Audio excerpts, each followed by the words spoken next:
Assalamualaikum warahmatullahi wabarakatuh. Hari ini kita belajar tentang mata pelajaran desain grafis. Kemarin sudah membahas sedikit-sedikit tentang desain grafis. Sekarang kita akan membahas tentang CorelDRAW, karena nanti yang akan dipakai di pelajaran kita adalah aplikasi CorelDRAW. Nah, belum pada tahu kan CorelDRAW itu apa? Kita lihat. Apa itu CorelDRAW? CorelDRAW adalah sebuah program komputer editor grafik vektor yang berfungsi untuk mengolah gambar dan banyak digunakan pada bidang publikasi, percetakan, dan bidang lain yang membutuhkan proses visualisasi. Nah, jadi CorelDRAW ini sebuah aplikasi komputer yang dikhususkan untuk mengedit grafik atau vektor yang berfungsi untuk mengolah gambar. Dan biasanya aplikasi CorelDRAW ini bisa dipakai di bidang publikasi atau percetakan atau bidang lainnya juga untuk membutuhkan proses visualisasi. CorelDRAW merupakan software yang dikembangkan oleh Corel Corporation atau perusahaan perangkat lunak yang berbasis di Ottawa, Kanada. Nah, jadi aplikasi CorelDRAW ini yang punyanya tuh Corel Corporation yang kantornya ada di Ottawa, Kanada. Nah, sejarah singkat CorelDRAW. Nah, pada awalnya perusahaan Corel Corporation itu didirikan oleh Michael Coupland. Nah, ini nama pendirinya pada tahun 1985. Jadi orang Inggris itu pada zaman dulu pada 1985 sudah bisa membuat aplikasi, sementara di Indonesia masih main kayu. Nah, 2 tahun kemudian atau tepatnya pada tahun 1987, perusahaan ini merekrut programmer bernama Michel Bouillon dan Pat Byrne. Nah, ini programmer mereka untuk mengembangkan software editing dalam bidang grafis vektor tahun 1987. Nah, program tersebut pada akhirnya dinamakan CorelDRAW. Pertama kali dirilis tahun 1989.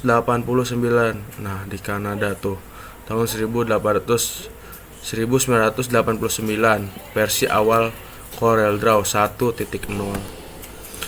Nah, kenapa sih kita pakai CorelDRAW? Fungsinya buat apa CorelDRAW? CorelDRAW dapat menghasilkan gambar dengan kualitas baik dan tidak kalah dengan bitmap meskipun berbasis vektor.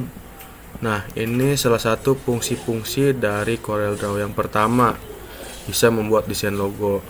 Sebuah perusahaan, website, toko, ataupun lembaga membutuhkan logo sebagai lambang identitas kebanggaannya.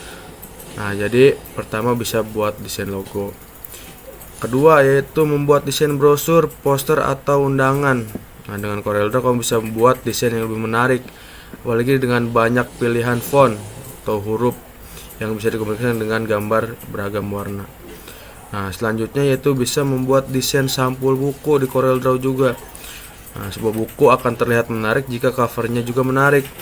Corel banyak digunakan untuk membuat sampul buku, mulai dari cover yang bergaya desain sederhana sampai yang rumit. Nah, selanjutnya membuat ilustrasi. Corel juga bisa digunakan untuk membuat ilustrasi, misalnya ilustrasi serigala atau ilustrasi lainnya. Selanjutnya Corel juga bisa buat kartun nih. Nah, kamu bisa berkreasi dengan garis dan lengkungan untuk menciptakan tokoh imajinatif seperti dalam dunia perkartunan. Nah, jadi kalau kalian hobi menggambar kartun bisa menggunakan CorelDRAW. Nah, ini beberapa fungsi dari CorelDRAW. Nah, kelebihan CorelDRAW itu apaan sih? Yang pertama nih, user friendly. Jadi tampilan CorelDRAW itu sederhana dan pengguna mungkin lebih terbiasa. Jadi tata letak di CorelDRAW itu lebih sederhana yang biasa sering kita lihat. Terus format import export yang lebih lengkap.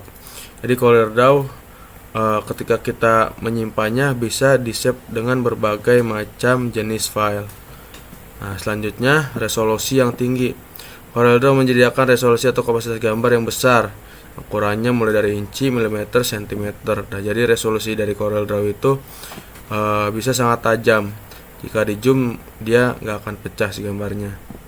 Nah, terus kelebihannya juga dia ramah di percetakan. Ramah di percetakan itu dia sering dipakai di dunia percetakan. Jadi kalau misalnya kalian menekuni bidang desain grafis, bisa juga nih di CorelDRAW, nanti bisa dipercetakan. Nah, selain kelebihan ada juga kekurangannya CorelDRAW. Yang pertama, ukuran filenya besar. Nah, aplikasi ini menuntut pengguna PC yang memiliki spesifikasi mumpuni dalam sektor RAM. Nah, jadi ukuran filenya lumayan besar untuk CorelDRAW. Nah, terus selanjutnya yaitu sulit membuat tabel. Di CorelDRAW biasanya kalau buat tabel agak sulit karena berbasis vektor. Membuat tabel CorelDRAW agak sedikit sulit karena membutuhkan beberapa klik dan mendapatkan hasil tabel yang diinginkan. Selanjutnya yaitu color space. Permasalahan terbesar yang dihadapi oleh desainer grafis ketika menggunakan CorelDRAW adalah akurasi warna dari palet yang disediakan. Tak jarang warna yang digunakan tidak sesuai dengan hasil cetakan. Nah, selanjutnya yaitu tidak cocok untuk pengeditan foto. Nah, jadi kalau misalnya kalian buat ngedit foto nggak cocok kalau di CorelDRAW. Itu, misalnya edit foto lebih cocok di Adobe Photoshop. Nah, itu mungkin pengenalan singkat tentang CorelDRAW. Sekarang tugasnya yaitu kalian cari apa perbedaan dari CorelDRAW dan Photoshop. Nanti jawabannya bisa dikirim ke Google Form. Terima kasih. Assalamualaikum warahmatullahi wabarakatuh.